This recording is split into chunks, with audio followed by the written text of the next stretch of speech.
नमस्कार, आप देख रहे हैं open study area YouTube channel. दोस्त, यदि आप भी Bihar BPSC 7th phase teacher के एक हिस्सा है और आप भी शिक्षक बनना चाहते हैं या आपने फॉर्म अप्लाई किया है या भविष्य में आप बीपीएससी के द्वारा एक नियुक्त शिक्षक और पुख्ता बीपीएससी सरकारी टीचर बनना चाहते हैं, तो आज के यह वीडियो आपके लिए बहुत इंपॉर्टेंट है, क्योंकि इस वीडियो में आज हम सहेटे हुए हैं कुल मिलाकर के 100 प्रश्नों को, जो कि सामान्य ज्ञान और सामान्य विज्ञान से है। और आपको जैसा कि मालूम है कि सामान्य विज्ञान और सामान्य ज्ञान से जो क्वेश्चंस होंगे वो दोनों लगभग 50% से अधिक क्वेश्चंस होंगे। तो आज के इस वीडियो में यदि आप 100 प्रश्नों में से बिना निगेटिव टैग किए हुए 50+ आंकड़े कर जाते हैं, या यूं कहें कि अगर आप निगेटिव को भी छांट दीजिए उसमें से, तो आज के इस वीडियो में 50+ अगर आप सही कर जाते हैं तो याद रखिए, मेरी ये पूर्ण गारंटी 100% की आपको बीपीएससी शिक्षक बनने से कोई नहीं रोक सकता है।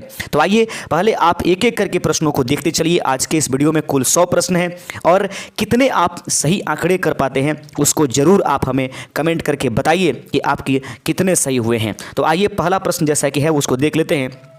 अमीर खुसरो किस शासक के दरबारी कवि थे? अमीर खुसरो किस शासक के दरबारी कवि थे? सही आंसर हो जाएगा अलाउद्दीन खिलजी। अलाउद्दीन खिलजी के दरबारी कवियों में से एक कौन था? अमीर खुसरो। तो पहला प्रश्न का बी नंबर ऑप्शन सही है। दूसरा प्रश्न देख लीजिएगा, इसी लेवल के क्वेश्चन आपके एग्जाम्स में होंगे, कोई ज़्यादा चिंता करने की जरूरत नहीं है, बस आपको निगेटिव कम से कम आंकड़े रखने की कोशिश करने हैं।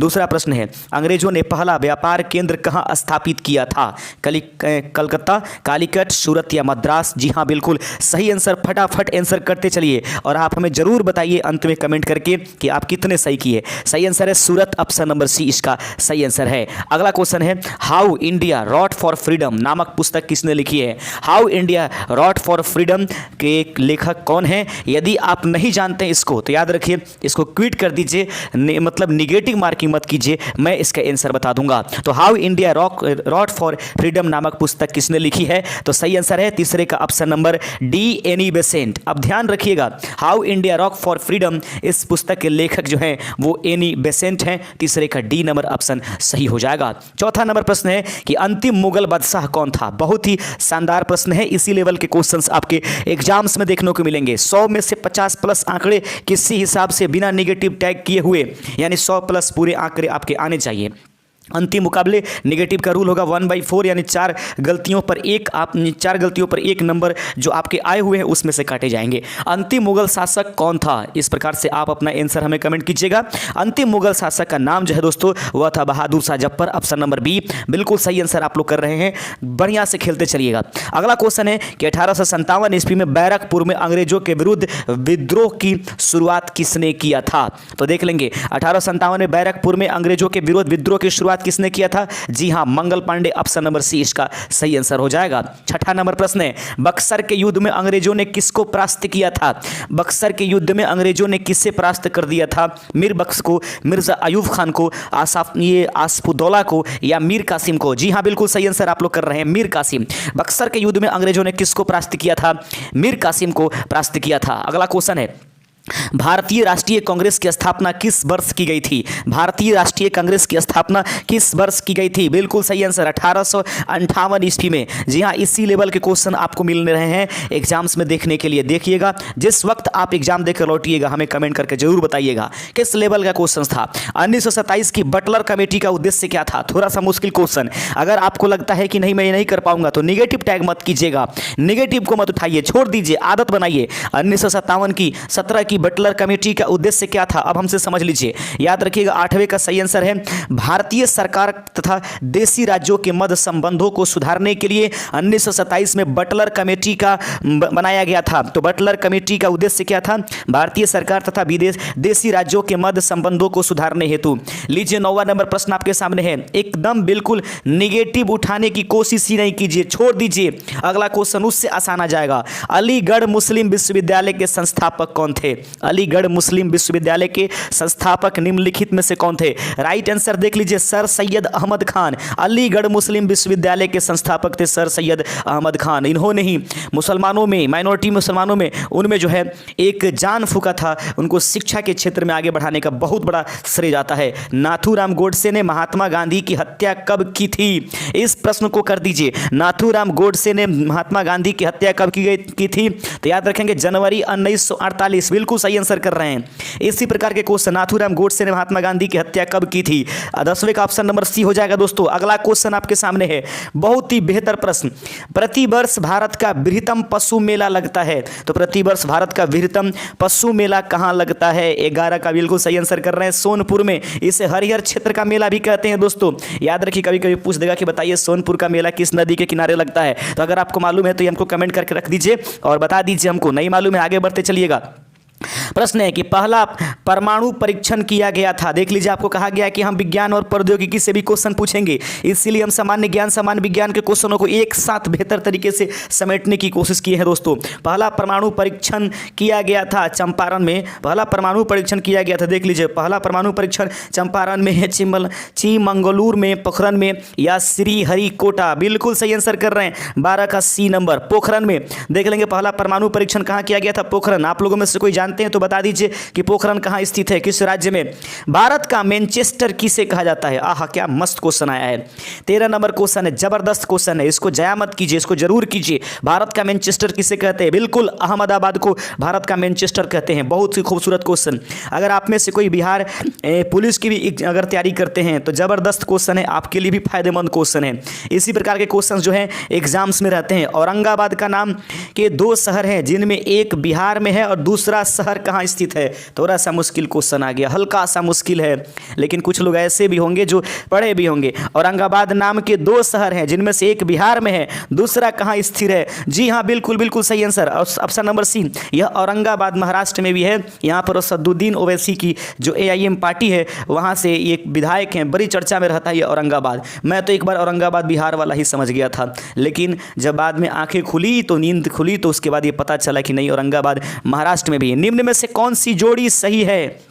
बड़ौदा किसके लिए फेमस है? वस्त्र उद्योग के लिए सिंदरी, उर्वरक के लिए राउरकेला, केमिकल्स के लिए लुधियाना के लिए कपास। सही आंकड़ा चुनना है भैया, सही आंकड़न। तो बड़ौदा जो है वस्त्र उद्योग के लिए बिल्कुल नहीं, राउरकेला केमिकल्स के लिए नहीं, नहीं वहाँ पर तो लोहे का, लुधियाना कपास के लिए बिल्कुल नहीं, वो वहाँ पर तो कपड़े के लिए। सिंदरी कहाँ? तो उर्वरक के लिए, बिल्कुल सही, 15 का ऑप्शन नंबर बी। सिंदरी जो है उर्वरक के लिए उपस्थित है। लीजिए अगला क्वेश्चन आपके सामने है, बहुत ही जबरदस्त क्वेश्चन है। कोलकाता हवाई अड्डे का नाम क्या है? वाह, गजब क्वेश्चंस। ऐसे ही क्वेश्चंस आपके लिए पूछे जाएंगे। अगर आप जा रहे हैं एग्जाम्स देने के लिए तो याद रखिएगा 1 to 5 या फिर माध्यमिक के बनने जा रहे हैं, उसके ऊपर के बनने जा रहे हैं, तो इस प्रकार के क्वेश्चंस आपको मिलेंगे। कोलकाता हवाई अड्डे का नाम क्या है? पालम, नेताजी सुभाष चंद्र बोस अंतर्राष्ट्रीय हवाई अड्डा। भाई मैं यहाँ पर तो गया हूँ इसीलिए मुझे याद है, आपको भी पता हो जाना चाहिए। नेताजी सुभाष चंद्र बोस हवाई अड्डा, अंतर्राष्ट्रीय हवाई अड्डा कहाँ है? तो कोलकाता। बहुत बढ़िया। 17 नंबर क्वेश्चन को जरा देख लीजिए, तो बढ़िया क्वेश्चन है। भारत का सबसे बड़ा स्टील यानी संयंत्र कौन सा है? अब देख लीजिए, सभी जगह स्टील कंपनियां हैं भाई, लेकिन सबसे बड़ा चुन लेना है। भारत का सबसे बड़ा स्टील या संयंत्र कहां पर उपस्थित है? स्टील उद्योग सबसे बड़ा भारत में कहां पर स्थित है? सही आंसर है ऑप्शन नंबर बी, बोकारो का जो स्टील कंपनी है वो भारत का सबसे बड़ा क्या है? स्टील कंपनी है। सब जगह स्टील कंपनियां, लेकिन सबसे बड़ा कहां है? बोकारो में। लीजिए अगला क्वेश्चन आपके स्क्रीन पर रख दिया गया। प्रश्न है कि किस राज्य में साक्षरता का प्रतिशत सबसे कम है? जी हाँ, ये तो जरूर कर दीजिएगा। देखिए धराधर आंसर आ रहे हैं, बहुत बढ़िया। सही आंसर है किस राज्य में साक्षरता का प्रतिशत सबसे अधिक है? तो सबसे कम है तो बिहार में, सबसे अधिक कहाँ है? केरल में। और दोस्त याद रखिएगा, चैनल पर नए हैं तो चैनल को जरूर सब्सक्राइब कर लीजिए, इससे आपके ही फायदे होंगे, मेरे कुछ फायदे तो हो ही जाएंगे, जो 2-4 रुपए आ जाएंगे यूट्यूब से। अगला क्वेश्चन है, मच्छरों को नियंत्रित करने हेतु प्रयोग में होने वाली कीटभक्षी मछली कौन सी है? मच्छरों को नियंत्रित करने हेतु प्रयोग में आने वाली कीटभक्षी मछली निम्नलिखित में से कौन सी है? तो जी हाँ, ये क्वेश्चन थोड़ा सा हार्ड होगा, इसलिए देख रहे हैं बहुत सारे लोग इसको क्विट कर रहे होंगे। मैं बता देता हूं आंसर, गैम्बूसिया। जी हाँ, बिल्कुल निगेटिव आप टैग मत कीजिए, 50+ के आंकड़े ऊपर लेकर चले जाइए बिना निगेटिव का, मजे आ जाएंगे, आप एकदम शिक्षक बनेंगे, इसमें कोई शक नहीं है। लीजिए अगला क्वेश्चन है, निम्नलिखित में से कौन सी जोड़ी गलत है? जमशेदपुर पुनपुन नदी के किनारे, जबलपुर नर्मदा के किनारे, लखनऊ गोमती के किनारे, कानपुर गंगा के किनारे। ये तो नीचे वाला तो दोनों सही है भाई, नीचे वाला तो एकदम सही जोड़ा लगाया गया है, इसमें कोई दिक्कत नहीं है। तो अब रहेगी बात, जबलपुर नर्मदा नदी के किनारे है ही, आज जमशेदपुर पुनपुन नदी के किनारे नहीं है भैया। ये 20 का ऑप्शन नंबर ए हो जाएगा। आप हमें कमेंट करके बता दीजिए आखिर की जमशेदपुर किस नदी के किनारे है, तो उम्मीद रखिएगा। अगला क्वेश्चन है, भारत में शिक्षा है एक नागरिक अधिकार, राजनीतिक अधिकार, मौलिक अधिकार, राज्य का दायित्व। बहुत बढ़िया क्वेश्चन। तो भारत में शिक्षा है एक क्या है, ये अपनी मौलिक अधिकार है। आपको हमको कमेंट करके बता देना है कि मौलिक अधिकार भारतीय संविधान में किस देश की संविधान से लिया गया है, उस देश के नाम के पहले अ जुड़ा हुआ है, इतना तो अब तो कमेंट कर दो भाई। अगला क्वेश्चन है, भारत का मंत्रिमंडल सामूहिक रूप से उत्तरदायी होता है। तो भारत का मंत्रिमंडल किनके प्रति उत्तरदायी होगा भैया, तो भारत का मंत्रिमंडल सामूहिक रूप से लोकसभा के प्रति जो है उत्तरदायी है। ऑप्शन नंबर ए इसका सही आंसर हो जाएगा। 23 का क्वेश्चन है, 23 नंबर क्वेश्चन है, उच्च न्यायालय के न्यायाधीशों की नियुक्ति करते हैं। तो उच्च न्यायालय के न्यायाधीशों की नियुक्ति निम्नलिखित में से कौन करते हैं, 23 नंबर प्रश्न का सही जवाब देना है। उच्च न्यायालय के न्यायाधीशों की नियुक्ति कौन करते हैं, राज्यपाल, प्रधानमंत्री, सर्वोच्च न्यायालय या राष्ट्रपति। बिल्कुल बिल्कुल ऐसे क्वेश्चन को आप छोड़ने वाले हैं। राष्ट्रपति जो है उच्च न्यायालय के न्यायाधीशों की नियुक्ति करते हैं। 24 नंबर क्वेश्चन आपके सामने है। आज नहीं समझ में आएगा कि हाँ कितना देर पढ़ाई हो रहा है, आज तो बिल्कुल आप टॉप गियर में चल रहे होंगे, बिल्कुल सीधे ऊपर लेकर के चल रहे होंगे। इस प्रकार के क्वेश्चन आएंगे। भारत में सर्वप्रथम आम चुनाव कब कराए गए थे, थोड़ी सी कंफ्यूजन हो गई ना, घबराने की जरूरत नहीं है, सोचिए सोचिए, बहुत अच्छा सोच रहे हैं आप। सही आंसर भी कर दीजिएगा। 24 का सही आंसर है ऑप्शन नंबर सी, 1952 ईस्वी में भारत में प्रथम आम चुनाव हुआ था, जिसके प्रधानमंत्री जो है पंडित जवाहरलाल नेहरू को बनाया गया था। आगे क्वेश्चन है, भारतीय संविधान के मौलिक अधिकारों में से किस मौलिक अधिकार को निकाल दिया गया है। जी हां, पहले 7 मौलिक अधिकार होते थे भारतीय संविधान के तहत भारतीय नागरिकों को मिलने वाले, लेकिन एक अधिकार है जिसको निकाल दिया गया है। तो किसको निकाल दिया गया है, वो अब मौलिक अधिकार नहीं है, उसको निकाल कर दूसरे अनुच्छेद में रख दिया गया, और वह है ऑप्शन नंबर सी, संपत्ति का अधिकार, जो कि आप लोग सब लोग आंसर कमेंट कर रहे थे। जबरदस्त, 50 प्लस किसी तरीके से आना चाहिए। देखिएगा, थर्मोस्टेट, फंस गई गाड़ी एक बार फिर से। थर्मोस्टेट एक ऐसा यंत्र है जो बिजली से चलने वाले उपकरणों का तापमान बढ़ाता है। जब आपको लगे हाथ को रोक लीजिए, हाथ को रोकिए, हाथ को रोकने में ही फायदे हैं, रोकिए, निगेटिव टैग मत कीजिए, निगेटिव 50 प्लस के ऊपर आंकड़े, विदाउट निगेटिव चलिए। आगे देखते, थर्मोस्टेट एक ऐसा यंत्र है जो बिजली में से चलने वाले उपकरणों का तापमान बढ़ाता है। एक ऐसा यंत्र है जो तापमापक की यथार्थता की जांच करता है। वह यंत्र है जो स्थितिज वैद्युत के, देख लेते हैं आगे क्या लिखा है, वैद्युत के लिए तापमान में होने वाले परिवर्तनों को नापता है। या एक ऐसा यंत्र, क्वेश्चन नंबर 26 हम लोग देख रहे हैं। 26 नंबर, एक ऐसा यंत्र जिसका प्रयोग एक विद्युत उपकरण के नियत तापक्रम को बनाए रखने के लिए। जी हाँ, थर्मोस्टेट यही है, एक ऐसा यंत्र जिसका प्रयोग एक विद्युत उपकरण के नियत तापक्रम को बनाए रखने के लिए प्रयोग किया जाता है। लीजिए अगला क्वेश्चन 27 नंबर, स्वचालित वाहनों में पश्च दृश्य हेतु किस दर्पण का प्रयोग किया जा रहा है, यानी इसको कहा जा रहा है कि साइड मिरर के रूप में कौन सा दर्पण प्रयोग करते हैं। जी हाँ, बिल्कुल सही आंसर, उत्तल दर्पण का प्रयोग जो है साइड मिरर के रूप में किया जाता है। इस प्रकार की क्वेश्चंस आपके एग्जाम्स में देखने को मिलेंगे। 50 प्लस आंकड़े 50 की तरफ हम लोग चल रहे हैं। 28 नंबर क्वेश्चन पर आ गए हैं। कुल जरूर हमें कमेंट करके बताइएगा आपके आंसर कितने सही हुए। बिजली के संरक्षक तार यानी कि फ्यूज वायर की विशेषता क्या होती है। साइंस का क्वेश्चन है, थोड़ा सा घुमाव फिराव है, 10वां क्लास से ये क्वेश्चन पूछा गया है। थोड़ी सी आप अपने आप में संयम बरतिए और इसका आंसर कीजिए। नहीं होता है हाथ को रोकिए, कोशिश कीजिए कि अगर चुन ले तो सही चुन लें। बिजली के संरक्षक तार फ्यूज वायर की विशेषता है उच्च प्रतिरोध तथा निम्न गलनांक, निम्न प्रतिरोध तथा उच्च गलनांक, निम्न प्रतिरोध तथा निम्न गलनांक और उच्च प्रतिरोध तथा उच्च गलनांक। 28 का ऑप्शन नंबर ए हो जाएगा। इसका प्रतिरोध उच्च होना चाहिए लेकिन गलनांक कम। इस बात से समझिए, अपने घर में फ्यूज होता है, थोड़ी सी हाई वोल्टेज की आई वो गल जाता है, यानी कि उसमें आग लग जाती है। क्यों? क्योंकि उसको प्रतिरोध ज़्यादा होता है। अब प्रतिरोध ज़्यादा होगा तो वो भारी मात्रा में मतलब ऊर्जा को एक ही जगह विस्फोट करा देगा, अर्थात ये जल्दी गल जाएगा। तो उच्च प्रतिरोध होता है और गलनांक क्या होता है, निम्न होता है। ये ऑप्शन नंबर ए इसका सही आंसर हो जाएगा। 29 नंबर प्रश्न है, जब जल को 0 डिग्री से 10 डिग्री तक गर्म किया जाता है तो जल का आयतन, जब जल को 0 डिग्री से 10 डिग्री तक गर्म किया जाता है तो जल का आयतन क्या हो जाता है। 29 का सही आंसर, पहले घटता है वह बाद में बढ़ता है। जब जल को 0 डिग्री से 10 डिग्री तक गर्म किया जाता है तो पहले इसका आयतन घटता है और फिर इसके बाद में यह आयतन क्या हो जाता है, बढ़ जाता है। 29 का ऑप्शन नंबर ए इसका सही आंसर था। तीसरा नंबर क्वेश्चन है, डैश पर अवगाड्रो का नियम लागू होता है। एवोगाड्रो का नियम किस पर लागू होता है? जी कोशिश कीजिए, अगर बन जाए तो खेल है, नहीं तो बड़ी सी मेल है। डैश पर अवगाड्रो का नियम लागू होता है, तो एवोगाड्रो का नियम दोस्तों गैसीय विलयन के लिए या गैसों के लिए लागू होता है। 30 का ऑप्शन नंबर सी इसका सही आंसर हो जाएगा। आगे बढ़ते चलते हैं। 31 नंबर प्रश्न आपके सामने है। 31 नंबर प्रश्न कहता है, अम्लों के बारे में निम्नलिखित में से कौन सा सही नहीं है? अम्लों के बारे में निम्नलिखित में से कौन सा सही नहीं है? तो सभी अम्लों में ऑक्सीजन विद्यमान है। अम्ल नीले लिटमस पत्र को लाल कर देता है। अम्ल स्वाद में खट्टे होता है। अम्ल क्षारों के साथ मिलकर लवण निर्माण करता है। तो मेरे देखने से, आपके देखने से अम्ल नीले को लाल कर देता है, बात सही है। इसका स्वाद खट्टा होता है, ये भी सही है। अम्ल जब क्षार से मिलाएंगे तो लवण बनेगा, ये भी सही है। पूछा जाए कि कौन सही नहीं है, तो सभी अम्लों में ऑक्सीजन विद्यमान होता है, ये जरूरी नहीं है। 31 का ऑप्शन नंबर ए इसका सही आंसर था। आगे बढ़ते चलिएगा। 32 नंबर क्वेश्चन आपके सामने है। पनीर बनाने में किस किण्वन का प्रयोग किया जाता है? किण्वन कई प्रकार के होंगे, इसी में से पूछा जाता है कि पनीर बनाने में किस किण्वन का प्रयोग किया जाता है। 32 का सही आंसर आप लोगों को कमेंट कर देना है कि पनीर को बनाने के लिए कौन सा किण्वन का प्रयोग करेंगे, तो रेनिन किण्वन का प्रयोग करते हैं। ऑप्शन नंबर ए इसका सही आंसर हो जाएगा। 33 नंबर क्वेश्चन है कि ठोस वानस्पतिक पदार्थ का घनीभूत भाग निम्न में से किस पदार्थ से बनता है? ठोस वानस्पतिक पदार्थ का घनीभूत भाग निम्न में से किस पदार्थ से बना होता है? 33 का ऑप्शन नंबर सी कार्बोहाइड्रेट। मुझे लग रहा है आप लोग कंफ्यूज हो गए इस क्वेश्चन में, इसलिए छोड़ रहे हैं। आगे बढ़िए। 34 नंबर, प्रोटीन डैश के विभिन्न रूपों के संयोजन द्वारा बनाए जाते हैं। प्रोटीन डैश के विभिन्न रूपों के संयोजक द्वारा बनाया जाता है। प्रोटीन बनाने के लिए कौन सा प्रयोग करेंगे? तो प्रोटीन जो होती है वह 20 प्रकार की एमिनो अम्ल से मिलकर के बनी होती है, याद रखिएगा। एमिनो अम्ल इसका सही आंसर हो जाएगा।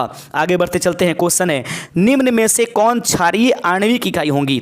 निम्न में से कौन क्षारीय आणविक इकाई है? देख लीजिए, ऑक्सीजन तो सभी में है। अब रही बात की बड़ी कंफ्यूजन, अब क्या होगा कि निम्न में से कौन क्षारीय आणविक है? देखिए, नाइट्रोजन कहीं है नाइट्रोजन, सोडियम भी है। ओहो, 2 ठो ऐसे चीज मिल रहे हैं जिसमें क्षार होने की प्रवृत्तियां हैं, तो इसके मान निकालेंगे। 3 है, 2 है, ये सही आंसर ऑप्शन नंबर बी हो जाएगा। 35 का ऑप्शन नंबर बी Na2 क्षारीय आणविक इकाई होगी। आगे बढ़ते चलते हैं। किसी तत्व का समतुल्य भार 12 है तथा उसकी संयोजकता 2 है, उसका आणविक द्रव्यमान कितना हो गया? समझ लीजिए, किसी तत्व का समतुल्य भार 12 है तथा उसकी संयोजकता 2 है, इसका आणविक भार कितना हो गया? 36 का सही आंसर हो जाएगा। जी हाँ, इस दोनों को मल्टीप्लाई करा दीजिए। 12 दूना 24, 36 का ऑप्शन नंबर डी इसका सही आंसर हो जाएगा। अगला क्वेश्चन है कि निम्न धातुओं में से कौन प्रकृति में सर्वदा मुक्त अवस्था में पाई जाती है? गजब, निम्न धातुओं में से कौन प्रकृति में सर्वदा मुक्त अवस्था में पाई जाती है? हमेशा। ऐसे तो देखने में 3 चीजें, 2 चीजें लग रही हैं जो मुक्त अवस्था में पाई जाती है, लेकिन कह दिया है सर्वदा। कहीं भी रख लीजिए, कोई जंग वगैरह की उस पर कोई फर्क पड़ने वाला नहीं है। तो चांदी में तो हल्का सा लग जाता है, तांबा में लग जाता है, सोडियम में लगता है, लेकिन सोना में नहीं लगता है। याद रखिए, सर्वदा मुक्त धातु, मुक्त अवस्था की धातु कोई कहे तो सोना को कितना दिन रख दीजिए, कुछ भी रख दीजिए भैया, उसमें किसी प्रकार की संक्षारण होने वाली नहीं है, इसलिए कुछ सर्वथा मुक्त अवस्था में पाई जाने वाली धातु कहते हैं। और मुक्त अवस्था की धातुओं का प्रयोग हम लोग आभूषण बनाने के लिए करते हैं, जैसा कि आपको मालूम है। विटामिन सी का रासायनिक नाम क्या है? लीजिए, आ गया क्वेश्चन। विटामिन सी का रासायनिक नाम क्या है? राइट आंसर एस्कॉर्बिक अम्ल। 38 का ऑप्शन नंबर बी, इसको कौन छोड़ने वाला है? विटामिन सी का रासायनिक नाम क्या है? एस्कॉर्बिक अम्ल। अगला क्वेश्चन है दोस्तों, ध्यान से देखिए। पेट्रोलियम में समांगी मिश्रण रहता है। पेट्रोलियम में समांगी मिश्रण रहता है। 39 नंबर क्वेश्चन आपके सामने है और प्रश्न है कि पेट्रोलियम में समांगी मिश्रण रहता है, तो कौन सा समांगी मिश्रण रहता है पेट्रोलियम में? तो कार्बोनेट्स रहता है। तो पेट्रोलियम में समांगी मिश्रण रहता है। कुछ नए क्वेश्चंस भी मिल रहे होंगे जो आपको एग्जाम्स में सपोर्ट करेंगे, आज नहीं तो कल, कोई दिक्कत नहीं है भैया। सरस्वती एक ऐसी चीज है जिंदगी का, जो जिंदगी के किसी भी मुकाम पर आपको धोखा नहीं दे सकती। आज नहीं तो कल आपके द्वारा की जाने वाली हर एक मेहनत का बदला और पाई पाई चुकता कर देने वाली चीज का नाम बुक यानी सरस्वती ज्ञान, यानी कि आपके अंदर की गई मेहनत एक न एक दिन सारे कर्ज के साथ हर चीज इंटरेस्ट लगा करके सारी चीज वापस कर देगी। इसलिए जिंदगी में हमेशा याद रखिए अपनी स्टडी पर, एक ना एक दिन आपको सब कुछ मिल जाएंगे। भू प्रॉपर्टी में प्रचुर मात्रा में पाई जाने वाली मूल तत्व है भूपर पट्टी में प्रचुर मात्रा में पाए जाने वाले मूल तत्व कौन है? मूल तत्व हैं एल्यूमिनियम, ऑक्सीजन और सिलिकॉन। इनकी मात्रा का सही अवरोही क्रम क्या है? सबसे ज़्यादा कौन सा पाया जाता है, ये देखना है। तो देखिए कि 40 नंबर में सबसे पहले तो भूपर पट्टी में सबसे ज़्यादा ऑक्सीजन पाया जाता है, 2 नंबर पर सिलिकॉन और तीसरे नंबर पर एल्यूमिनियम। तो पूछा जाएगा कि हमारे भूपर पट्टी में सबसे अधिक मात्रा में तत्व कौन है? ऑक्सीजन। दूसरे नंबर पर कौन आता है? सिलिकॉन। तीसरे नंबर पर कौन आता है? एल्यूमिनियम। लेकिन ये पूछ दिया जाए कि हमारे पृथ्वी में सबसे अधिक मात्रा में धातु कौन पाया जाता है? तो एल्यूमिनियम। हमारे भूपर पट्टी में सबसे अधिक मात्रा में अर्धचालक कौन पाया जाता है? तो सिलिकॉन। तो राइट आंसर ऑप्शन नंबर क्या हो जाएगा? डी हो जाएगा। आगे बढ़ते चलते हैं। 41 नंबर क्वेश्चन प्रश्न आपके सामने है कि किस रक्त समूह का व्यक्ति दूसरे किसी भी रक्त समूह के व्यक्तियों का रक्त लेने की क्षमता रखता है? जी हाँ, यहीं पर पूछा सर्वग्राही। सर्वग्राही ब्लड ग्रुप किसको कहते हैं? तो देखिएगा ए और बी कर लेगा, ओ किसी को दे देगा, ए भी किसी से भी ब्लड ले लेगा, तो सर्वग्राही ब्लड कौन हुआ? ए भी हुआ ना भैया। आगे बढ़ते चलते हैं। 42 नंबर क्वेश्चन, ट्रेकोमा किस अंग का रोग है? ट्रेकोमा जो है वह किस अंग का रोग है? तो ट्रेकोमा जो होती है दोस्तों वो हमारी आंखों में होती है। ट्रेकोमा जो होती है वो हमारी आंखों में होती है। 43 नंबर क्वेश्चन आपके सामने, केशरोकी प्राणियों में तंत्रिका तंत्र का निर्माण किस भ्रूणी कोष स्तर से होता है? देख लीजिए 43 क्वेश्चन हो गए। लग रहा है कि अभी ही बैठे हैं खेलने के लिए, लग रहा है अभी से ही पढ़ाई शुरुआत किए होंगे। आगे बढ़ते चलिए। केशरोकी प्राणियों में तंत्रिका तंत्र का निर्माण किस भ्रूणी कोष स्तर में होता है? 43 का सही आंसर ऑप्शन नंबर ए हो जाएगा, एक्टोडर्म में होता है। 44 नंबर क्वेश्चन आपके सामने है, निम्न में से कौन सिलेंट्रेटा फाइलम का नहीं है? निम्न में से कौन सिलेंट्रेटा फाइलम का नहीं है? 44 का सही आंसर ऑप्शन नंबर सी हो जाएगा, कैटलिप्स। याद रखेंगे कैटल फिश जो है वह सिलेंट्रेटा फाइलम नहीं है। थोड़ा मुश्किल क्वेश्चन हो गया, लेकिन अब आ रहा है क्वेश्चन, निम्न में से विषम को चुनिए, अलग अलग चुनना है। पिथिकेंथ्रोपस, गोलियोपिथिकस, रामापिथेकस या ऑस्ट्रेलोपिथेकस। 45 का अगर मीनिंग पता होगा तभी जाकर आंसर कीजिएगा। इसमें सभी अलग जो है, सबसे अलग जो है गोलियोपिथेकस है। आगे बढ़ते चलते हैं। 46 नंबर क्वेश्चन है कि निम्न में से विषम को चुनिए, operation Vijay, operation anaconda, operation blue star, operation flood. लीजिए चुनिए। अब थोड़ी सी मुश्किल क्वेश्चन आ रही है ना, मुश्किल थोड़ा नहीं कुछ ज़्यादा ही दबाव वाले क्वेश्चन आ गए हैं, घबराइए नहीं। 46 ही क्वेश्चन हुए हैं। निम्न में से विषम को चुनिए, operation Vijay, operation anaconda, operation blue star, operation flood. 46 का ऑप्शन नंबर डी इसका सही आंसर होगा, ऑपरेशन फ्लड। 47 नंबर क्वेश्चन है, बाल गंगाधर तिलक को फादर ऑफ इंडियन अनरेस्ट किसने कहा था? लीजिए अब क्वेश्चन सुनिए, बाल गंगाधर तिलक को फादर ऑफ इंडियन अनरेस्ट किसने कहा था? लीजिए आ गया ना क्वेश्चन, पहली बार शायद आप सुन रहे होंगे बट घबराइए नहीं। इसको बाल गंगाधर तिलक को फादर ऑफ इंडिया अनरेस्टेड किसने कहा था? वैलेंटाइन चिरोल ने कहा था। ऑप्शन नंबर ए इसका सही आंसर है, वैलेंटाइन चिरोल ने बाल गंगाधर तिलक को फादर ऑफ इंडियन अनरेस्ट कहा था। लीजिए 48 नंबर क्वेश्चन मैं आपके सामने रखता हूं, छोटे छोटे ग्रहों का एक ऐसा समुदाय जो एक पट्टा बनकर सूर्य की परिक्रमा करता है उसे किस नाम से जाना जाता है? जी हाँ, बिल्कुल सही।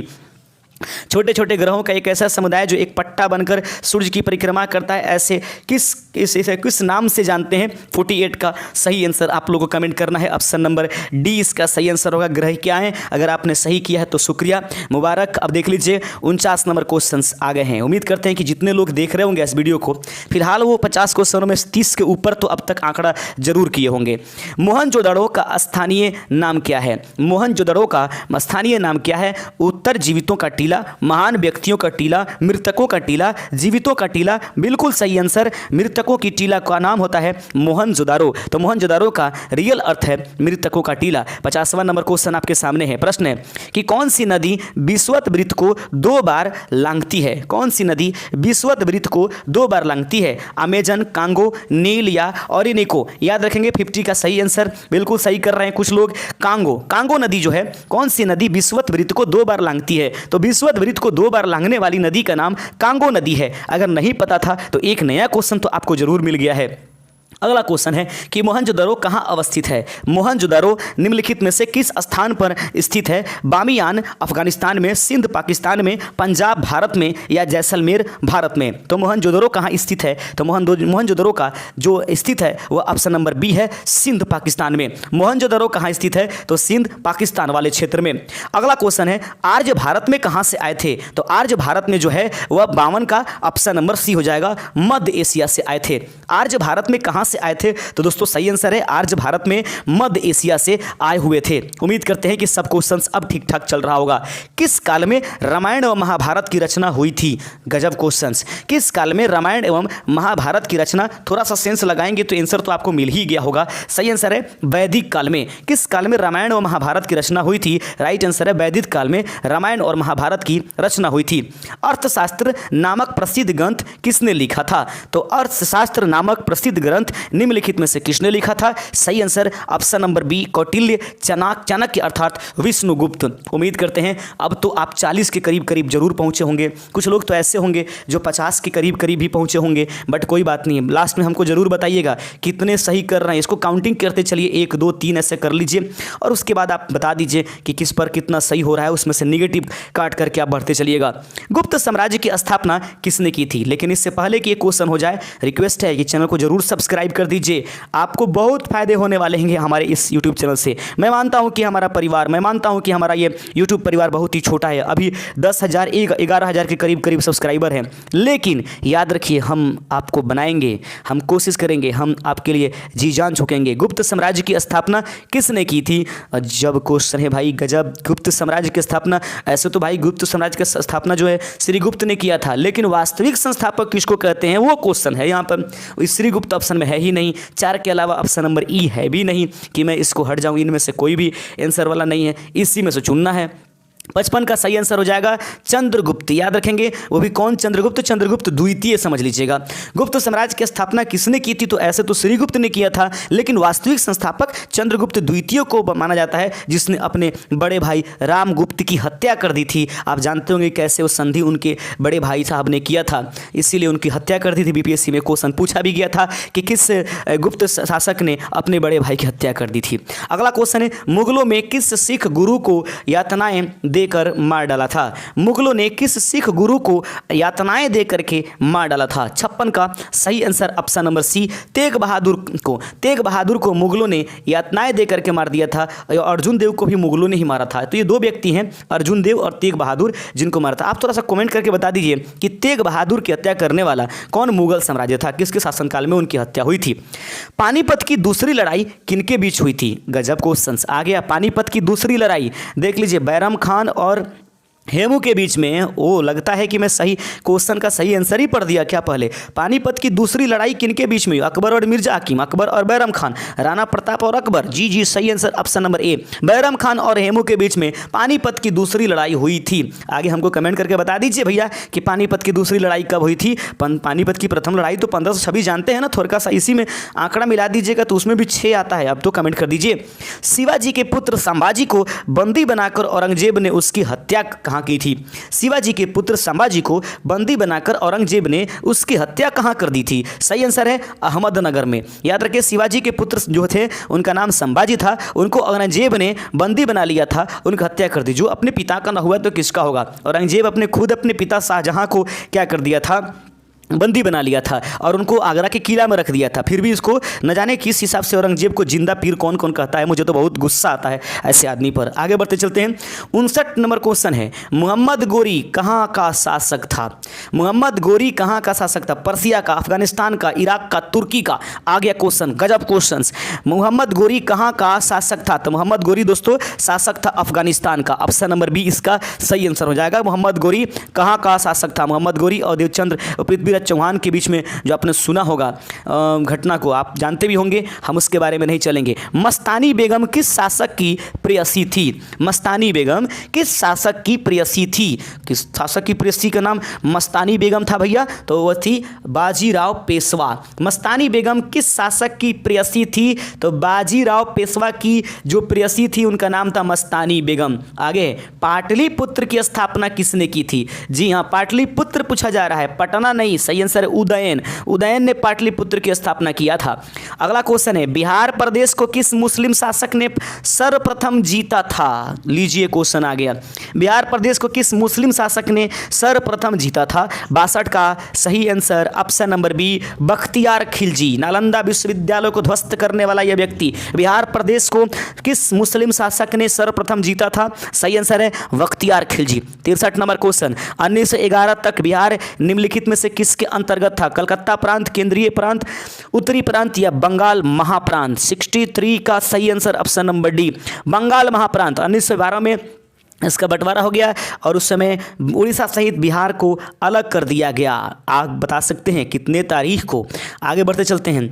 अगला क्वेश्चन है, अंग्रेजी सरकार ने किस वर्ष बिहार को अलग प्रांत बनाया? किस वर्ष अंग्रेजी सरकार ने बिहार को अलग प्रांत बना दिया? तो बिहार को अलग प्रांत किस अंग्रेजी शासक ने बनाया? तो 64 का सही आंसर हो जाएगा ऑप्शन नंबर बी, 1912 ईस्वी में जो है बिहार को एक अलग राज्य बना दिया था, लेकिन एक स्वच्छ राज्य के रूप में 1936-35 में 35-36 में बिहार आया।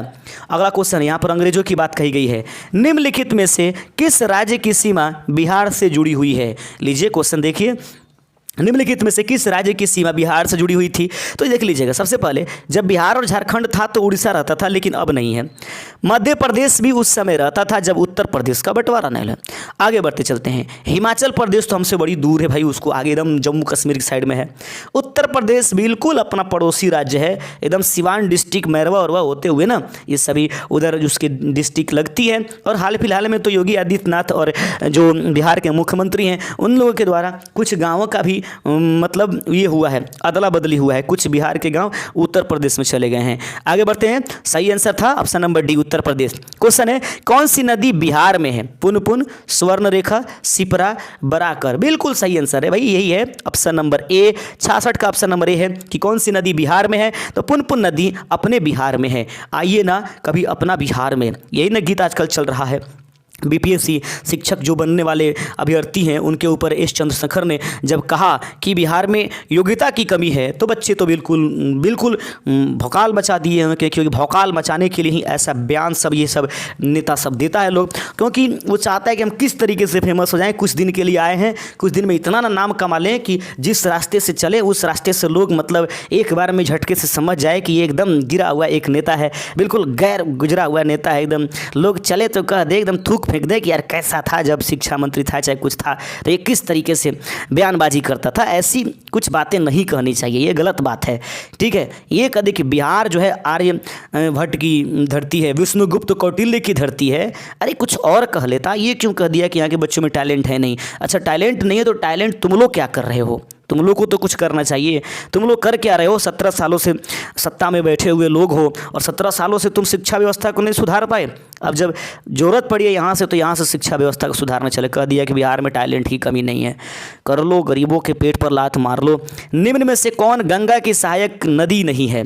67 का प्रश्न है, निम्न में से कौन सा गंगा की सहायक नदी है? सोन नदी नहीं है, गंडक, स्वर्णरेखा। भैया स्वर्णरेखा तो हमारा से कोनो लेन देन नहीं है। निम्न में से कौन गंगा की सहायक नदी है? तो स्वर्णरेखा से तो हमारा कोनो लेन देन नहीं है। ऑप्शन नंबर सी इसका सही आंसर हो जाएगा। बिहार की मुख्य नगदी फसल कौन सी है? 68 नंबर क्वेश्चन है, बिहार की मुख्य नगदी फसल कौन है? जी हाँ, अपने बिहार में खूब गन्ना होता है। पश्चिम चंपारण क्षेत्र में चल जाओ, गोपालगंज की तरफ चले आइए, इधर मोतिहारी चले आइए, पूर्वी चंपारण, वही सब ये सब पकड़े हुए, इधर मुजफ्फरपुर वाले ये सब, मोहम्मदपुर, गोपालगंज, ये सब जो क्षेत्र है ना, इधर आ जाओ भाई, एकदम हरदिया वगैरह ये सब भारी मात्रा में इधर होता है, एकदम याद रखेंगे। तो बिहार की मुख्य नगदी फसल कौन सी है? सही आंसर है गन्ना। आगे बढ़ते चलते हैं। क्वेश्चन है, निम्नलिखित में से कौन सी जोड़ी गलत है? चांदिल, स्पंज लोहा, घाटशिला उर्वरक, पलामो, कास्टिक सोडा, आदित्यपुर, मिश्र धातु इस्पात। देख लीजिए, एक तरफ दिया है फैक्ट्री का नाम और दूसरे तरफ दिया है कि उसमें उत्पादन क्या होता है, तो कौन सा गलत आंसर सेट किया गया है? 69 का ऑप्शन नंबर बी हो जाएगा। घाटशिला में उर्वरक जो है वह नहीं बनाया जाता। हाजीपुर किसके लिए जाना जाता है? वाह, क्या क्वेश्चन है? हाजीपुर, यही किसी से पूछा गया। एक बार क्वेश्चन में देख रहा था, सेट में मार रहा था ना, वहाँ पर सेट कर रहा था कि बीपीएससी का, तो उसमें देखा कि लिखा था क्वेश्चन में, निम्नलिखित में से वह कौन सा जिला है जिसमें सबसे अधिक मतलब केला पाया जाता है। तो अब हाजीपुर भी ऑप्शन दिया था, वैशाली भी दिया हुआ था, और भी कुछ दिया हुआ था।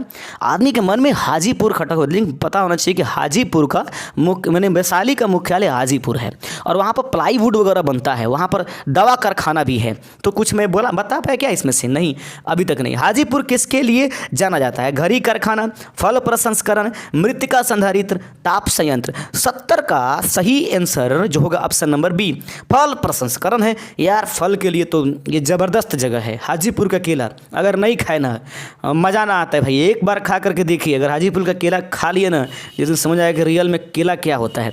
मुजफ्फरपुर का लीची खा लिए ना तो ज़बरदस्त, और उसी तरीके से भागलपुर या मलमलिया बसंतपुर का अगर खा लिए ना आपने, पेड़ा जो होता है ज़बरदस्त लगेगा। एक बार खाइए ना, आइए ना अपने बिहार में। कार्ल मार्क्स ने राष्ट्र के सिद्धांत का विकास किया था जिसे कहते हैं, कार्ल मार्क्स ने राष्ट्र के सिद्धांत का विकास किया था जिसे कहते हैं। तो कह देगा क्वेश्चन कि बताइए निम्नलिखित में से जो कार्ल मार्क्स हैं वो उन्होंने कौन सा विकास किया था? तो सही आंसर है साम्यवाद का। तो ये भी पूछ देगा कि साम्यवाद का जनक कौन है, तो बता दीजिएगा कार्ल मार्क्स। याद रखिएगा, आप जरा कमेंट करके बता दीजिए। कार्ल मार्क्स की एक बहुत बड़ी पुस्तक है, अगर जानते हैं तो बता दीजिए। वो साम्यवाद से संबंधित एक पुस्तक है, जबरदस्त पुस्तक है, वो पूरे वर्ल्ड फेमस है। निम्न में से किस देश का लिखित संविधान नहीं है? निम्न में से किस देश का लिखित संविधान नहीं है? Bharat, France, United kingdom, UK, संयुक्त राज्य अमेरिका, यूएसए। तो यूनाइटेड किंगडम, तो इस यूनाइटेड किंगडम है ना, ये अलग अलग चीज़ होती है, और इसमें ब्रिटेन है, इसमें इंग्लैंड है। ये कौन क्षेत्र कहा जाता है, पढ़ाएंगे कभी। निम्न में से किस देश का लिखित संविधान नहीं है? जी हाँ, वहाँ पर मौखिक संविधान है, लोग मुंह से ही याद रखे हुए हैं और उसी के आधार पर चलता है। तो ये तो बात याद रखिए, संयुक्त राज्य अमेरिका में सबसे छोटा जो है लिखित संविधान है। फ्रांस के पास भी लिखित संविधान है, क्योंकि उसकी कुछ चीज़ें हमारे भारत में आई हुई हैं। यूके जो है, यूके 72 का ऑप्शन नंबर सी, जहाँ तक मुझे लग रहा है कि उसी का लिखित संविधान नहीं है, ये लोग मौखिक संविधान है। भारत का तो सबसे बड़ा संविधान है, दुनिया का सबसे बड़ा संविधान भारत के पास है। सबसे बड़ा लोकतांत्रिक देश जो है वो भारत में है। पुस्तक हिलेड की लेखिका हैं, पुस्तक हिलेड की लेखिका कौन है? फंस गई गाड़ी। तो सही आंसर हो जाएगा option number A, Manisha Koirala. पुस्तक हिलेड की लेखिका कौन है? मनीषा कोइराला। जानते हैं मनीषा कोइराला कौन है? ये एक्ट्रेस है, ये बहुत इसका फिल्म वगैरह जो है ना, ये सब फेमस हुआ। शायद कच्चे धागे में वो काम किए, जिसमें अजय देवगन और सुनील शेट्टी था शायद, जहाँ तक मुझे ऐसा नहीं, उसमें नहीं, वो तो रवीना है ना जी।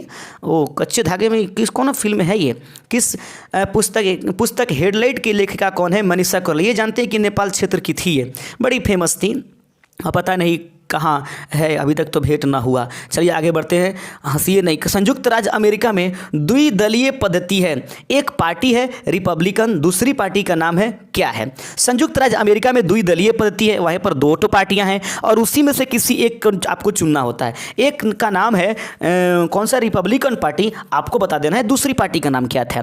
तो दूसरी पार्टी का नाम है डेमोक्रेटिक पार्टी। सही आंसर है डेमोक्रेटिक पार्टी। तो संयुक्त राज्य अमेरिका में द्विदलीय पद्धति है, 2 दल से राजनीतिक दल से ज़्यादा वहाँ पर दल नहीं हो सकते, ठीक है। उसमें से एक पार्टी का नाम रिपब्लिकन है, दूसरी पार्टी का नाम डेमोक्रेटिक पार्टी है। 75 नंबर क्वेश्चन है कि निम्न में से कौन सी जोड़ी गलत है? फ्रांस द्विपक्ष पद्धति है, भारत बहुपक्षीय पद्धति है, चीन एक पक्ष पद्धति है, अमेरिका द्विपक्ष है। देखिए मुझे जहाँ तक लग रहा है ना कि ऑप्शन नंबर ए जो है गड़बड़ कर दिया है, क्योंकि भारत में बहुत पक्षीय है। बाप रे, यहाँ पर तो मत पूछिए, जिसको मन किया वही जो है राजनीतिक दल तैयार कर लिया। बाबा भीमराव अम्बेडकर ने स्वतंत्रता दिया, खूब अपना नेता बनाओ, खूब अपना दल बनाओ, जहाँ मन करे पूरा भारत में नेता ही दिखाई दो, आम जनता पीस दो उसको। मतलब ये नेताओं को तो बाबा भीमराव अम्बेडकर ने नहीं कहा, लेकिन ये लोग करते हैं। बाबा भीमराव अम्बेडकर ने जो किया वो सर्वमान्य है। उनके बारे में उन्होंने तो कहा कि सबको अगर चांसेस मिलेंगे तो हर तबके का आदमी आगे बढ़ेगा। इसके जो है ना राजनीतिक पार्टियां भारी मात्रा में मतलब इसका कुशासन करती है, इस तरीके से बहुत भारी मात्रा में गलत काम करती है। कहता है कि निम्नलिखित में से कौन सी जोड़ी गलत है? तो फ्रांस में द्विपक्षीय नहीं है, भारत में बहुपक्षीय है, चीन में एक पक्ष है। उसका सुनिए, वो जो कह रहा है उसी को मानिए। अमेरिका में द्विपक्षीय अभी बताया था, तो अब देख लीजिए। चीन में तो आपको अखबार भी नहीं छापने हैं ऐसे आपको, यहाँ पर तो वाह मीडिया आती है 1901 में, स्वतंत्र चौथा पिलर के नाम से जानी जाती है। पूछेगी सवाल आपसे। अब तो चापलूस मीडिया भी आ गई सब। आगे बढ़ते चलते हैं। क्वेश्चन है, नए उपभोक्ता संरक्षण अधिनियम 2019 ने वर्ष डैश के उपभोक्ता संरक्षण अधिनियम को प्रतिस्थापित किया। नए उपभोक्ता संरक्षण अधिनियम 2019 ने वर्ष डैश के उपभोक्ता संरक्षण अधिनियम को प्रतिस्थापित किया। 76 का सही आंसर हो जाएगा ऑप्शन नंबर डी, यानी कि 1986 में नए उपभोक्ता संरक्षण अधिनियम 2019 ने वर्ष डैश के उपभोक्ता संरक्षण अधिनियम को प्रतिस्थापित किया, यानी उसको सुधार किया है 1986 की। अगला क्वेश्चन है, संयुक्त राष्ट्र संघ की स्थापना कब किया गया था? कहाँ है भाई? 24 अक्टूबर। देखिए तो कहीं दिखाई दे रहा है। सही आंसर हो जाएगा ऑप्शन नंबर बी, यही है। 24 अक्टूबर 1945 को संयुक्त राष्ट्र संघ की स्थापना की गई थी। अगला क्वेश्चन 78, अंतर्राष्ट्रीय न्यायालय कहाँ स्थित है? अरे वाह, बहुत ही क्वेश्चन। देखिए है कहीं लिखा हुआ है जी, बिल्कुल सही है, द हेग। अंतर्राष्ट्रीय न्यायालय कहाँ स्थित है? तो द हेग में उपस्थित है। 79 नंबर क्वेश्चन है, निम्न में से कौन सही सुमेलित नहीं है? रंगास्वामी कप हॉकी से, संतोष ट्रॉफी फुटबॉल से, फेडरेशन कप बास्केटबॉल से, राधा मोहन कप बैडमिंटन से। ये सब खेल आपको पता होगा तब न जाकर के अच्छा से खेलिएगा। तो राधा मोहन कप का संबंध बैडमिंटन से नहीं है, बाकी सबके सब सही आंसर दिए गए थे। 80 नंबर क्वेश्चन है, 20 क्वेश्चन और है, मजे तो आ रहे होंगे। संयुक्त राष्ट्र संघ की आम सभा की अध्यक्ष एकमात्र भारतीय महिला बनी थी, वह थी, देखिए क्वेश्चन है, संयुक्त राष्ट्र संघ की आम सभा की अध्यक्ष एकमात्र भारतीय महिला बनी हुई थी, वह कौन थी? बड़ा फेमस क्वेश्चन है सर। 80 देखिए, विजया लक्ष्मी पंडित कहीं लिखा है ना जी, बिल्कुल बिल्कुल यही है विजया लक्ष्मी पंडित, जो संयुक्त राष्ट्र संघ की आम सभा की प्रथम अध्यक्ष थी और एकमात्र भारतीय अध्यक्ष। बार इकाई है, यानी बार के द्वारा क्या मापी जाती है? वाष्प क्रम की, अपेक्षिक आर्द्रता को, वायुमंडलीय दाब की, वाष्प दाब की। 81 का ऑप्शन वायुमंडलीय दाब कहीं लिखा है ना, ऑप्शन नंबर डी सही आंसर है। बार किसकी इकाई है? तो वायुमंडलीय दाब की एक दूसरी इकाई जो होती है वह बार होती है। 82 नंबर क्वेश्चन है, निम्न में से कौन हाइड्रोजन का एक समस्थानिक नहीं है? निम्न में से कौन हाइड्रोजन का एक समस्थानिक नहीं है? Tritium, titanium, deuterium, protium. तो देखिएगा, एक होता है प्रोटियम, ड्यूटेरियम और ट्राइटियम। तो ट्रिटियम दिया है ना, टिटेनियम कहाँ से दे दिया? तो 82 नंबर ऑप्शन नंबर बी हो जाएगा। ये टिटेनियम नहीं होता है सर, दो को होता है, जिसको हम लोग प्रोटियम पी, ड्यूटेरियम डी और ट्राइटियम टी बोलते हैं। 1H1, 2H1 और 3H1। तो टिटेनियम नहीं, ट्राइटियम होता है। ऑप्शन नंबर बी इसका गलत आंसर है, जो कि हाइड्रोजन के एक समस्थानिक नहीं है। प्रश्न आगे है, दीप्त खगोलीय वस्तुओं के लिए सभी डॉपलर विस्थापित दिखाते हैं कि दीप्त खगोलीय वस्तुओं के लिए सभी डॉपलर विस्थापित दिखाते हैं कि 83 का सही आंसर ऑप्शन नंबर डी हो जाएगा। देखिए, सभी मंदाकिनियाँ जो होती हैं, अच्छा अब ये कथन दिया है, सभी मंदाकिनियाँ हमारे निकट आ रही हैं, कुछ मंदाकिनियाँ हमारे निकट आ रही हैं जबकि बाकी अन्य हमसे दूर जा रही है। सही आंसर है ऑप्शन नंबर डी, सभी मंदाकिनियाँ हमसे दूर जा रही हैं, ऐसा होगा। 84 नंबर क्वेश्चन देख लीजिएगा। 84 नंबर प्रश्न आपके सामने है, जवाब दीजिएगा दोस्त। यदि कोई बल दो वस्तुओं में समान त्वरण उत्पन्न करता है तो, यदि कोई बल दो वस्तुओं में समान त्वरण उत्पन्न करता है तो वस्तुओं की ऊर्जाएं बराबर होंगी, वस्तुओं के वेग बराबर होंगे, वस्तुओं के संवेग बराबर होंगे या वस्तुओं के द्रव्यमान बराबर होंगे। 84 का सही आंसर हो जाएगा, वस्तुओं के द्रव्यमान पर जो होता है उसका त्वरण निर्भर करता है। इस प्रकार से यदि वस्तुओं के द्रव्यमान बराबर हैं तो उसके द्वारा समान त्वरण उत्पन्न किए जाएंगे। ऑप्शन नंबर डी इसका सही आंसर हो जाएगा। क्वेश्चन नंबर अगला देख लेते हैं। अगला क्वेश्चन है आप लोग के सामने और एकदम गौर से देखिएगा। प्रश्न कहता है कि जब किसी ऊंचाई के कोई वस्तु भूतल की ओर गिरती है तब, प्रश्न है देखिएगा ध्यान से, जब थोड़ा सा नीचे कर लेते हैं ताकि कट न जाए, फिर से पढ़ देते हैं। प्रश्न है कि जब किसी ऊंचाई से कोई वस्तु भूतल की ओर गिरती है तब क्या होता है? 85 का सही आंसर हो जाएगा कि स्थितिज ऊर्जा घटती है एवं गतिज ऊर्जा बढ़ती है, परंतु उनके योगफल समान रहते हैं। ऑप्शन नंबर डी इसका सही आंसर हो जाएगा।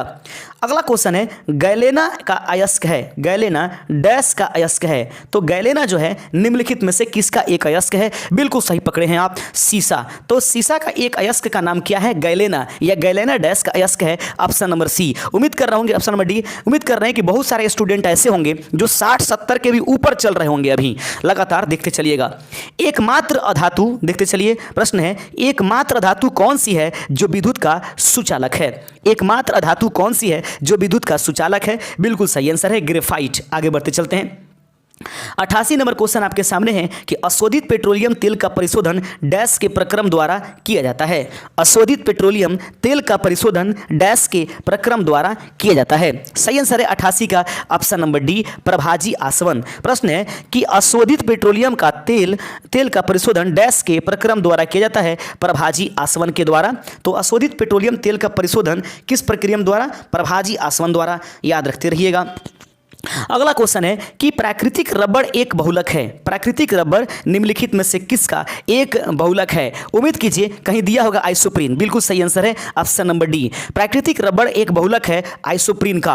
90 नंबर क्वेश्चन आपके सामने है कि प्रदत्त साफ तरल जल है या नहीं, इसके परीक्षण के लिए निम्न पद्धतियों में से सरलतम पद्धति होगी। प्रदत्त साफ तरल जल है या नहीं, यानी कि दिया गया तरल जल है या नहीं, इसके परीक्षण के लिए निम्न पद्धतियों में से किस सरलतम पद्धति का उपयोग हम लोग करते हैं? 90 का सही आंसर हो जाएगा ऑप्शन नंबर डी, निर्जल कॉपर सल्फेट मिलाना एवं रंग परिवर्तन देखना। उसमें निर्जल कॉपर सल्फेट मिलाएंगे और देखेंगे कि रंग का परिवर्तन किस प्रकार से हो रहा है। 91 का क्वेश्चन है किस प्रक्रिया के कारण पौधे लकड़ी का रूप ले लेते हैं? किस प्रक्रिया के कारण पौधे जो हैं लकड़ी का रूप ले लेते हैं? 91 का सही आंसर हो जाएगा ऑप्शन नंबर बी, लिग्निफिकेशन। याद रखिएगा ये नया क्वेश्चन होगा, किस प्रक्रिया के कारण पौधे लकड़ी का रूप ले लेते हैं? राइट आंसर है लिग्निफिकेशन के वजह से। आगे बढ़ते चलते हैं दोस्तों। प्रश्न है कि किसी आबादी में जीनों की कुल योग कहते हैं। किसी आबादी में जीनों के कुल योग को हम लोग क्या कहते हैं? तो जीन को एक साथ जोड़ दिया जाए तो किस चीज़ का निर्माण होता है? सही आंसर है जीनोम बनता है। किसी आबादी में जीनों के कुल योग को हम लोग जीनोम के नाम से जानते हैं। अगला क्वेश्चन है 93 नंबर, पौधे में प्रकाश संश्लेषण के लिए जरूरी है? सूर्य का प्रकाश बिल्कुल जरूरी है, कार्बन डाइऑक्साइड बिल्कुल जरूरी है, जल जरूरी है, प्राणवायु ऑक्सीजन की जरूरत नहीं है। तो ऑप्शन नंबर मुझे लगता है कि 1, 2 और 4, 1, 2, 4 देखिए तो कहीं लिखा है। जी हाँ, ऑप्शन नंबर डी इसका सही आंसर हो जाएगा। सही आंसर है 1, 2, 4, यहाँ वो नहीं 3 पर लगा दिया भाई। 1, 2 और 4 वायु प्राण तो ऑक्सीजन को कहते हैं, उसकी जरूरत नहीं होती पौधों को, वो तो खुद देते हैं वो लोग, उनके पास तो बहुत सिलेंडर भर भर के रखा होता है। असंवहनीय सिलेंडर भर कर नहीं रखा होता है, असंवहनीय पौधों में नहीं होते हैं। असंवहनीय पौधों में निम्नलिखित में से क्या नहीं होते हैं? 94 का सही आंसर है विभुजता की कोष जो होती है वो नहीं पाई जाती है असंवहनीय पौधों में। 95 नंबर क्वेश्चन आपके सामने है और जबरदस्त आप लोग लास्ट तक जुड़े रहे, बहुत फायदे हुए होंगे आज।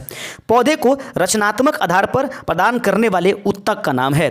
पौधे को रचनात्मक आधार प्रदान करने वाले उत्तक का नाम निम्नलिखित में से कौन सा है? तो पौधे को रचनात्मक आधार प्रदान करने वाली उत्तक का नाम दोस्तों है एस्क्लेरेनकाइमा। याद रखेंगे, पौधे को रचनात्मक आधार प्रदान करने वाली जो ये होती है वो एस्क्लेरेनकाइमा होती है। ये सब रेशेदार प्रकार की होती है, जैसे कि आप लोग पटुआ में देख लिए या फिर ये जो होता है ना नारियल की छाल वगैरह में देख लिए, वो उसको रचनात्मक आधार प्रदान करता है। 96 नंबर क्वेश्चन आपके सामने थोड़ा सा छोटा कर लिया हूं चूंकि क्वेश्चन दिखाई दे रहे। प्रश्न कहता है पौधे की जड़ की सर्वाधिक वृद्धि निम्नलिखित में होती है। फिर से थोड़ा सा छोटा करके दिखा देते हैं इसको। प्रश्न कहता है कि पौधे की जड़ की सर्वाधिक वृद्धि निम्नलिखित में से होती है। पौधे की जड़ की सर्वाधिक वृद्धि कहाँ होती है? जड़ के अग्रभाग में, जड़ के अग्रभाग के ठीक पीछे के भाग में, मिट्टी की उपस्थिति में, सूर्य प्रकाश और मिट्टी की उपस्थिति में। 96 का सही आंसर ऑप्शन नंबर बी हो जाएगा। जड़ के अग्रभाग के ठीक पीछे वाले भाग में पौधे की जड़ की सर्वाधिक वृद्धि होती है। अगला क्वेश्चन है 97 नंबर प्रश्न आपके सामने है और प्रश्न कहता है कि बीजों के अंकुरित होते समय कुछ घटनाएं पाई जाती हैं। प्रश्न को ध्यान से देखिएगा। प्रश्न कहता है बीजों के अंकुरित होते समय कुछ घटनाएं पाई जाती हैं, उनका सही क्रम किस प्रकार होता है? बीजों के अंकुरित होते समय कुछ घटनाएं पाई जाती हैं, उनका सही क्रम क्या है? देख लीजिए, बहुत इंपॉर्टेंट क्वेश्चन है। सबसे पहले क्या होता है? तो सही क्रम में सबसे पहले उसमें अवशोषण होगा, फिर आकार लेगा, फिर वृद्धि होगी और फिर परागंकुरण होगा। अवशोषित करेगा पानी वगैरह को, फिर आकार में अपने आएगा, फिर वृद्धि करेगा और फिर हो जाएगी उसके अंकुरन। तो सही आंसर है option number C. 98 number question आपके सामने है। प्रश्न कहता है कि स्तनपायी प्राणियों के फेफड़ों में वायु का आदान प्रदान किसके द्वारा होता है? प्रश्न बहुत मजेदार है। स्तनपायी प्राणियों के फेफड़ों में वायु का आदान प्रदान किसके द्वारा होता है? 98 का ऑप्शन नंबर डी हो जाएगा, अल्विओलाई। याद रखेंगे, स्तनपायी प्राणियों के फेफड़ों में वायु का आदान प्रदान किसके द्वारा होता है? अल्विओलाई के द्वारा होती है। अगला क्वेश्चन है कि सजीव जंतुओं में होने वाली कुल सजीव जंतुओं में होने वाले कुल जैविक रासायनिक प्रक्रियाओं के समुदाय को किस नाम से जाना जा सकता है। प्रश्न है कि सजीव जंतुओं में होने वाले कुल जैविक रासायनिक प्रक्रियाओं के समुदाय को किस नाम से जाना जा सकता है। 99 का ऑप्शन नंबर सही आंसर होगा सी, मेटाबॉलिज्म के नाम से जानते हैं। सजीव जंतुओं में होने वाले कुल जैविक रासायनिक प्रक्रियाओं के समुदाय को किस नाम से जाना जाता है। राइट आंसर हो जाएगा मेटाबॉलिज्म के नाम से जाना जाता है। अंतिम नंबर क्वेश्चन और 100वां नंबर क्वेश्चन आप लोग के सामने है और उम्मीद कीजिए 20 को चुनिए। Cat fish, dog fish, silver fish और गोल्ड फिश, लीजिए चुनिए, इनमें से कौन अलग है, कौन ऐसा जीव है जो चारों से अलग है। तो सिल्वर फिश जो है वह तीनों से अलग है। तो आज के इस कंटेंट में कुल मिलाकर के मैंने 100 क्वेश्चन रखा और ये 100 क्वेश्चन जो आपने देखा है ना, आप याद रखिएगा, किसी भी एग्जाम्स में बैठ जाइए, आपको ज़रूर इसमें से 7 से 8 क्वेश्चंस तो हर एग्जाम्स में आपको देखने को मिलेंगी। शुक्रिया आज के लिए और जुड़ने के लिए। अगर अभी भी चैनल पर आपको लगता है कि नए हैं और हम आपके लिए उपयोगी हैं तो चैनल को ज़रूर सब्सक्राइब कर दीजिए। जय हिंद।